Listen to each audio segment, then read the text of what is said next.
Back book इस। तो क्या हाल है आपके? तो भैया कैसे हो? मुझे पता काफ़ी दिन नहीं हुआ, अभी कल ही तो डाली थी वीडियो। शायद मुझे पता नहीं है, मुझे याद नहीं है। तो आज हम बात करेंगे फिर से किसी नए पुराण के बारे में, ठीक है। जैसा कि पिछली वीडियो में मैंने बात की थी, याद नहीं है कौन सा पुराण था वो, ठीक है, कोई दिक्कत की बात नहीं है। तो हम चलो स्टार्ट करते हैं। तो हमेशा की तरह मैं फिर से आपको बता देना चाहता हूँ कि 11वीं सेंचुरी का ये प्रूफ है। बल्लाल सेन जो भी था इनका नाम, इन्होंने बोला था अपनी बुक में कि भैया पुराण मिलावटी है। उस टाइम भी पुराण मिलाए जा रहे थे और ये सारे प्रूफ हैं, ये मैं पिछली भी वीडियो में बता चुका हूँ कई बार। तो दिक्कत की बात बिल्कुल नहीं है, तो ये पढ़ लेना, अच्छे समझ लेना। तो उसके पहले हमने पिछले चैप्टर में शायद बात किया था मत्स्य पुराण के बारे में, ओके। अगर हो सकता है ये वराह पुराण की पहली वीडियो आ जाए, ठीक है। तो कुछ भी हो सकता है, तो थोड़ा समझ लेना, ठीक है। और राधा एक फिक्शनल कैरेक्टर है। अगर तुम्हें समझ नहीं आ रहा हो ये बात, तो ये वाली वीडियो जाके आप तुम देख सकते हो, ठीक है। अगर तुम्हें समझ में आ जाएगा तो मेरे को आके बता देना। तो अभी हम चलते हैं किसी और पुराण पे। अब किस पे चले? कौन सा पुराण? वराह पुराण क्या कहते हो? चलो वराह पुराण पे हम सिद्ध करते हैं। वैसे वराह पुराण में राधा का नाम है, ये तो मैं मानता हूँ, ठीक है। तो ये हम सिद्ध करेंगे कि वराह पुराण में राधा का नाम भी लेटर एडेड है, इसको बाद में मिलाया गया है, वो भी बड़े ही प्रूफ के साथ। इनका पूरा चैप्टर भाई इंटरपोलेटर सिद्ध कर देंगे हम। Don't worry guys. अब चलते हैं, थोड़ा आगे बढ़ते हैं, ठीक है। लेकिन उससे पहले मैं आपको गंदी स्टोरी दिखा देता हूं, ताकि आपको लगे कि हाँ ये इंटरपोलेटर है या नहीं, क्योंकि बिना गंदी स्टोरी को तो आप मानते नहीं, ठीक है। तो पहले मैं आपको दिखा देता हूं कि हाँ ये इसमें गंदी स्टोरियां हैं, और ये भी मतलब इसमें भी मिलावट है दबा के, ठीक है। देखो हम कटवों को भैया हमेशा कहते रहते हैं कि तुम्हारे ग्रंथों में बहत्तरहुड मिलने की बात है, लेकिन भैया हमारे ग्रंथ में भी है। इसी वराह पुराण में ये भी मेंशन है, जो अभी मैंने कुछ देर पहले बताया, कि जो वैष्णव होते हैं द्वारका में रहते हैं भैया, और जो भैया पूजा करते हैं भैया विष्णु भगवान की, उनको भैया मजे मिलते हैं स्वर्ग में जाने के बाद। अप्सराओं के साथ खूब बढ़िया, एकदम बढ़िया सा व्यवस्था होता है भैया, उनका मजे दिए जाते हैं उनको, ऐसा इसमें लिखा है, मैं नहीं कह रहा। तो अगर तुम उन पे भैया उंगली उठाते हो तो इस पे भी तुम्हें कुछ बोलना चाहिए, या तो इसको निकाल के फेंको, क्योंकि मैं तो चाहता हूँ निकाल के फेंक ही दो। मैं फुल समर्थन करूंगा तुम्हारा, इसको जब निकाल के फेंकोगे तुम, कोई बात नहीं। चलते थोड़ा एक कहानी और सुन लो, उसके बाद इसकी कोई भी कहानी मैं नहीं बताऊंगा, क्योंकि मैं नहीं बताना चाहता, सीधी बात, मुझे शर्म आ रही बताने में, ये बात है। तो देखो ये महिषासुर की कहानी होती है, ठीक है। तो देखो भैया महिषासुर पैदा कैसे हुआ, बहुत ही गजब साइंस है, ये पढ़ोगे तो आपका दिमाग चकरा जाएगा। मतलब इतनी गंदी चीजें सिर्फ पुराणों में ही मिल सकती है ना भाई, ठीक है। तो देखो बात ये होती है कि जो महिषासुर होता है, उसकी जो माँ होती है वो राक्षसी होती है, ठीक है। तो वो एक ऋषि को परेशान करती है, तो वो उसको श्राप दे देते हैं, जा तू भैंस बन जाएगी, और जब तू इसी मतलब भैंस के रूप में एक बच्चा पैदा करेगी, उसके बाद ही तू मतलब इस वाले फॉर्म में फिर से आ जाएगी, ठीक है। तो या तो वो एक अप्सरा थी या तो राक्षसी थी, मुझे याद नहीं है, ठीक है। उसके बाद वो देखती है, वो नहा रही होती भैंस एक तालाब में नहा रही होती है, ठीक है। तो वहां पे वो देखती है एक बहुत ही सुंदर राक्षस की भी लड़कियां सुंदर होती हैं इसके अकॉर्डिंग चलो ठीक है। एक राक्षस की लड़की होती है, वो नेक्ड नहा रही थी बिना कपड़े के। उसको देख के, राक्षस की लड़की को देख के एक ऋषि का मतलब स्पम गिर गया। इस पर मैं क्या बोलूँ, ऐसे चीजें इसमें लिखी हैं जिस पे भरोसा करना ही कठिन है भाई। ऐसे हमारे वेदव्यास जी नहीं लिख सकते, क्योंकि अगर वो ऐसे गंदी चीजें लिखते हैं तो वो सिर्फ पुराणों में ही ऐसा क्यों लिखा, महाभारत में क्यों नहीं लिखा, और सारे पुराणों में से स्टोरी क्यों नहीं लिखी, हर जगह स्टोरी चेंज क्यों कर दी। हाँ ऐसे कल्पभेद जैसे तुम चीज इसमें घुटाओगे, लेकिन इसमें भी मैं तुमको पी लूंगा, क्योंकि अगर कल्पभेद है तो कई सारे पुराण एक ही कल्प के हैं ना। तो अगर कई सारे पुराण एक ही कल्प हैं तो सब इन सारे पुराणों की स्टोरिया मिलनी चाहिए, और अगर वो सारे पुराण की स्टोरिया जो एक कल्प के हैं वो नहीं मिलते, तो इसका मतलब आपका कल्पभेद ही फेक है, ठीक है, बात ही खत्म हो जाएगी। लेकिन ठीक है कल्पभेद मानता, लेकिन कल्पभेद की वजह से राधा और ये पुराण पांडवों की बहुत जान बच जाती है। ये काफी सारी जगह पे बच जाते हैं कि हाँ भैया ये कल्पभेद है, निकल लेते हैं कह के। लेकिन कौन बताए सुअरों को, कौन बताए, इनके बाप है हम, कोई बात नहीं। तो पहले कहानी तो सुनो, उसके बाद उनका स्पर्म गिर जाता है, तो ये जो भैंस होती है, ये भैंस जाके उसको पी लेती है, उसके बाद महिषासुर पैदा हो जाता है। अरे यार साइंस देखो गाइस, साइंस देख रहे हो, पीने से बच्चे हो रहे हैं। चलिए छोड़े इस बात को, और अब हम चलते हैं अपने पहले पॉइंट पे, ठीक है। तो भैया देखो जो मत्स्य पुराण है वो क्या कहता है वराह पुराण के बारे में, वो कहता है कि ये मानव कल्प का है। सेम यही स्कंद पुराण भी कहता है कि वो मानव कल्प का है, ठीक है। और सेम यही बात वराह पुराण कहता है कि अग्नि पुराण कहता है कि वराह का जो पुराण है वो मानव कल्प का है, लेकिन हमारे वराह पुराण कहते हैं कि वो वराह कल्प के हैं। क्या ही दोगलाबाजी है भाई, मतलब जो हमारा मतलब जो भी था रियल वराह पुराण वो अवेलेबल ही नहीं है, ये फिर से लिखा गया। और इसको लिखने वालों को ये तक नहीं पता था कि मानव कल्प में था, क्योंकि उसने सारे पुराण पढ़े तक नहीं थे, ठीक है। ऐसे अंदर पेल दिया होगा कुछ भी लिख के, ठीक है। तो कहानी बस यही है, मजे करो फिर, और क्या, मतलब हमारे पास रियल वराह पुराण है ही नहीं, लेकिन कोई बात नहीं, इसमें भी लेटर एडेड है, हम ऐसे कर देंगे। Don't worry guys, don't worry. देखो मेरा दूसरा पॉइंट सुनने से पहले आप ये मतलब दूसरा पॉइंट यही है, ये वाली वीडियो देखो और समझो कि मैं कहना क्या चाह रहा हूँ इस वाली वीडियो में। हेलो गाइस, तो ये है वराह पुराण, और इसमें मैं राधा का नाम ढूंढ रहा था। मतलब पूरे पुराण में, इस पूरे पुराण में सिर्फ एक जगह पे राधा का नाम आया, वो भी गलती से, ठीक है। चलो कोई ना, मैं दिखा देता हूँ कौन सा है। तो वो है 136 चैप्टर, ये देखा है, याद रखना। अन्नकूट गोवर्धन पर्वत की परिक्रमा, इसी में है राधा का नाम, ठीक है। अन्नकूट 136 याद रखना, ये ध्यान देना इसमें, थोड़ा सा और जूम, ठीक है। 136 अभी हम 136 खोल लेते हैं। तो ये 138 है और ये 137 है।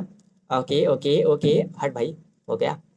हाँ तो यहाँ पे तो ये रहा 134 135 सॉरी। तो यहाँ से स्टार्ट है, ठीक है। इसके पहले 133 है और उसके बाद 135 यहाँ से स्टार्ट है एंड 136 इसी में है, ठीक है। अब भाई मुझे समझ नहीं आ रहा, या मैं गांजा फूका हूँ या इसने गांजा फूका है। तो यहाँ पे सेवा अपराध कुछ अलग ही चल रहा है और वहां पे अन्नकूट का दर्शन कुछ अलग ही चल रहा है। तो ये दोगलाबाजी है कि क्या बाजी है भैया, हमको नहीं समझ में आ रहा ब्रो, ठीक है।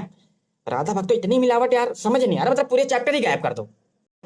तो गाइस काफी माथा पच्ची करने के बाद मुझे भैया ये वाला चैप्टर मिल ही गया आखिरकार, ठीक है। ये अन्नकूट गोवर्धन पर्वत की परिक्रमा, ठीक है।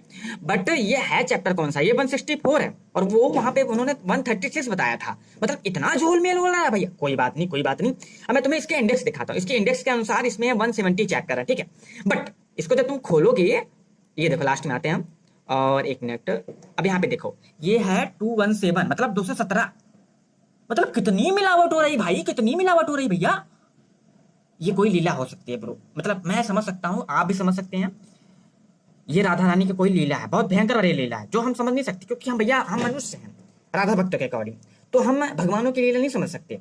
बट ब्रो ये तो राम सहाय शर्मा पता नहीं कौन थे, उनकी लीला है भैया। कौन सा गांजा फूक के लिखा था इसको, मुझे समझ नहीं आ रहा ब्रो, बता देना मेरे को। और हाँ राधा भक्त मैं तुमसे ही पूछ रहा हूँ, वीडियो तो देखोगे ना मेरी। तो ये वीडियो देख के आपको समझ में आ गया होगा कि कितनी ज्यादा मिलावट है इस वराह पुराण में, ठीक है। आपको समझ में आ गया होगा, ठीक है। लेकिन आप थोड़ा आगे चलते हैं, ठीक है। अब हम बात करते हैं कि देखो इसमें जो मेंशन है राधा कुंड का, वो मुझे ये बताओ, अगर वो वेदव्यास के टाइम पे लिखा गया तो राधा कुंड का उस टाइम मेंशन कैसे हो गया? क्योंकि राधा कुंड तो भैया 15वीं सेंचुरी में बनी है। क्यों? मैं सही कह रहा हूँ ना, ये रहा प्रूफ, ठीक है। ये उनकी वेबसाइट पे ही है, मैं कुछ नहीं कह रहा, ठीक है। ये 1542 ईस्वी में बनी थी, ठीक है, जो कि माधव गौड़िया संप्रदाय के मतलब द्वारा बनाया गया था ये जो भी है राधा कुंड। इसका मतलब यहाँ से सिद्ध होता है कि ये जो राधा कुंड बना है, जो इसमें मेंशन है, ये वराह पुराण 15वीं सेंचुरी के बाद भी एडिट हुई है। समझ में आया मेरी बात? ये ठीक है, अब क्या कहना। तो ये रहा मेरा दूसरा पॉइंट, ठीक है। तो वराह पुराण के अकॉर्डिंग राधा का जो नाम है 164 चैप्टर में है वराह पुराण के अंदर, ठीक है। लेकिन कोई बात नहीं, इसको हम भैया बाद में देखेंगे। लेकिन उसके पहले हम देखते हैं गोकर्णेश्वर मंदिर का भी नाम इसमें है। बट गोकर्णेश्वर मंदिर तो गाइस मैं क्या बताऊं, मैं कुछ कहना नहीं चाहता, सॉरी गाइस। बट गोकर्णेश्वर मंदिर भी तो 1582 ईस्वी में बना भाई।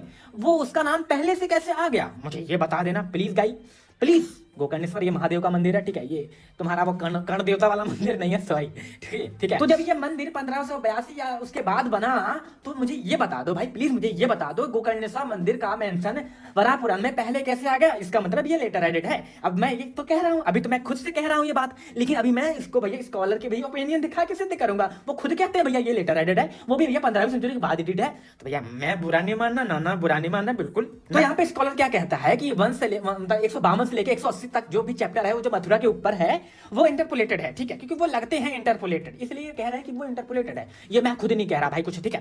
और यहाँ पे देखो बताते हैं कि जो 140 लेकर 151 तक जो है होली प्लेसेस के नाम है, ठीक है, जो इस वराह पुराण के अंदर है, वो इंटरपोलेटेड है लेटर देन 1500 सेंचुरी के बाद है वो। फिर 152 से लेके जो 180 तक है वो लेटर देन 140 से 150, मतलब वो 15वीं सेंचुरी के बाद हरिभक्त विलास लिखा गया था, एक बुक था, उसके बाद भी है ये।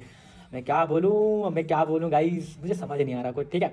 और ये जो 99 चैप्टर है नॉट लेटर देन 1400 ईस्वी लगभग वही है, मतलब ये 99 में ऐसा कुछ तो है नहीं। बट हाँ वो पूजा करने की विधि है, ठीक है। तो वो भी 14वीं सेंचुरी के बाद की है, ठीक है।